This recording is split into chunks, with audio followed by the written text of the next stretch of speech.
Definitely too low. Is it gonna fall? I guess.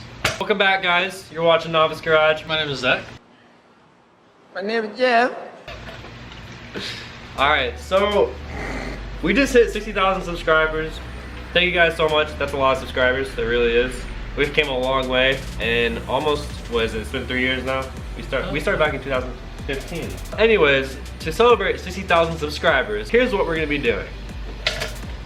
This Miata is being built properly. I know the word properly is not in our dictionary here on the channel, but with this build it is. So the plan is for the Miata, we're gonna be properly turboing it, making it a proper race car. I can't call it an actual race car. Basically what we're going to do is we're going to put a lot of boost into it and then blow the motor up. I don't know about that. We're going to blow the motor up. We're off to a great start. Today what we're actually doing is we're installing this Megasquirt plug and play 2, which just plugs right in. And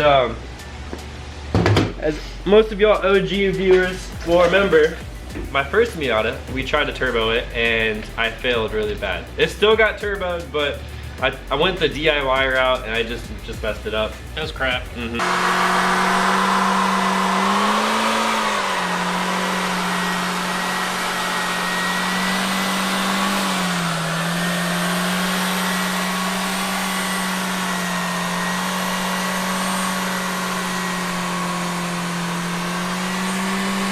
We got a little bit more money to spend, and as a result, this car is gonna turn out awesome. As far as the turbo goes, we're actually using a MK turbo kit. I don't have it yet. I ordered it about half a month ago. So I ordered it beginning of May, and we're filming this May 18th. So like May 1st I ordered it, and that's supposed to be here in 2 or 3 weeks. So hopefully we can have the entire car done in a month or less. Just in time to take it drag racing and autocrossing and track. And blow it up. I don't know. What's up with you and blowing my car up, man? It's not cool. It's a good Miata, you know? It's either A, the motor's gonna blow, or B, the differential's gonna blow. So you pick which one you want to see.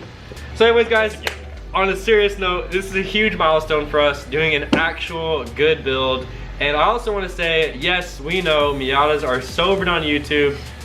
We know that. That's the main reason I waited so long to pull the trigger on doing this build. But then I realized, you know what? I really want to do it kind of for me. Isn't it a fun little car? You know, my first Miata, I got all this knowledge on it. Head start.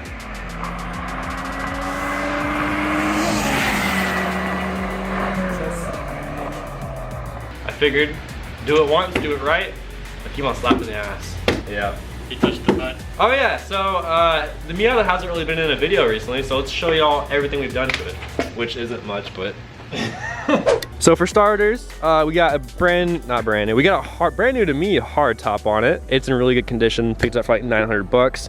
The wheels, insert wheels in post editing right here because I forgot what they're called. But anyways, we got those, and then we got BF Goodrich G-Force Super Sport tires, which are really sticky but still a good street tire. And then we replaced the driver's seat with a is it Corbeau or Corbeau? I think it's Corbeau. Corbra. Dear God. Anyways, we got a Corbra. We're not pronouncing this right, and then we're gonna have 300 keyboard warriors in the comments. It's on stock sliders. It fits really good. What do you think, Zach? It's a little bit tall, but you can slouch to make it work. That's what I do. So I bought the color. Yeah. And we did some maintenance. What did we do for maintenance? Oil change. Oil change. Oh yeah, shifter rebuild. The shifter rebuild that kit. Actually feels a lot better. Yeah, it does. It's a huge difference, isn't it? Yeah. We flushed the transmission fluid, flushed the turret fluid, and we're gonna have to be touching the coolant system here pretty soon, but that'll be down the road. Anyways, guys, that's the plan for the next month. We're turboing it right, and again, today all we're doing is installing the Megasquirt. Hope you guys are excited as we are, because this is gonna be awesome. Because this car is, I'm gonna shoot for 250 wheel horsepower whenever it's done. That's the goal. You think that's doable? Can we blow it up first? What's up with you? I just want to blow something up today. Blow your. That's not a Jeep. Hold on. Blow this piece of up. Nah, that thing is a tank. I feel like I'm in like a production of Cheech and Chong whenever we're riding in it. looking good, dude. Hey, you Throw it up on me. My legs suck. This is how you eat a burrito? You drive a doorless turkey. And hopefully the paper doesn't go flying out the window or the door. So here's the Megasquirt, putting that in. We got the wideband. I'm getting everything wired up. We'll kind of explain it as we go. I guess Zach will hold the camera this time. All right, guys, so we disconnected the battery to make sure we don't, you know, break anything. We went ahead and took out the ST sign fuse. I don't know what it does, but all the tutorials online, so you gotta take that thing out. We went ahead and we got the carpet up. Next step, what we're gonna do is go ahead and remove the ECU cover. I believe they're 12 millimeters, hopefully. Yeah, nope, they're 10 millimeters. All right, guys. Here's the ECU. It looks to me like there's nothing else holding it on. It looks like it just comes, yeah, it does come right out. Awesome. Not gonna lie, guys, that was not very easy to take out, but there's the old ECU right there. Okay, so for the vacuum line hookup for the Megasquirt, we're actually gonna be putting it right here. We're gonna be putting it in between the fuel pressure regulator. And guys, a lot of how I'm installing it, a lot of the knowledge I got from installing this Megasquirt is gonna be coming from Greg from the Car Passion channel. So make sure to go check his channel out. He has a bunch of good videos. What's the whole purpose of installing this Megasquirt before even putting the turbo in? So as far as the Megasquirt, guys, we're installing it naturally aspirated so I can kind of learn how to tune it, because I was learning from other people and hearing what other people had to say, and it sounds better to me to install the Megasquirt while the car is already running and get it running naturally aspirated. It sounds easier. I'm not saying you have to do it this way at all. For some people, it might be easier to go ahead and install a turbo with the Megasquirt. But yeah, we're gonna get it tuned and running really good, naturally aspirated. That way, whenever we put the turbo in, hopefully we will just be able to, you know, change a few settings in the tune and really just go from there. May need more vacuum line for that. So for what we did for vacuum line, the vacuum line for the ECU, literally all we did was we ran it behind the center console dash into the shifter right over there, and then it runs right over there underneath it. And what are you working on? So you got it? Yeah. So it's run through here. So is it crimped at all? No. Cool. So you get, so yeah, how that you was do it good on this side. I thought you already had that part on down, honestly. So you want to explain what are you doing? Are you recording? Yeah. Alright guys, so right now we're trying to find a switched 12 volt source for the wideband, and it's not too comfortable underneath there, I will say that.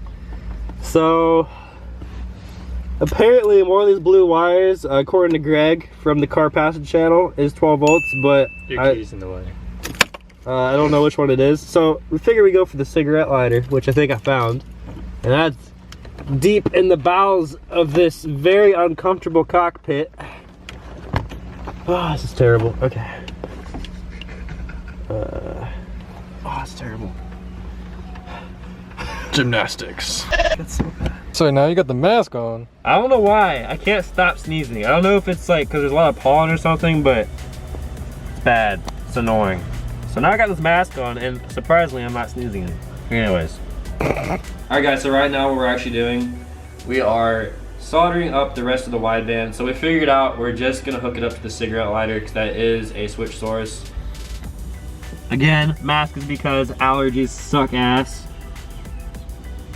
Now this is the hard part. I have to strip the wires back without cutting them more because I don't have much to work with. I should be using actual wire strippers, but I don't have any at the moment. So yeah, so what we're doing is we are splicing the wideband in between the cigarette lighter, basically on the positive side. So 3 wires together. It's probably not the exact proper way to do it, but it'll work. This Miata is being built properly.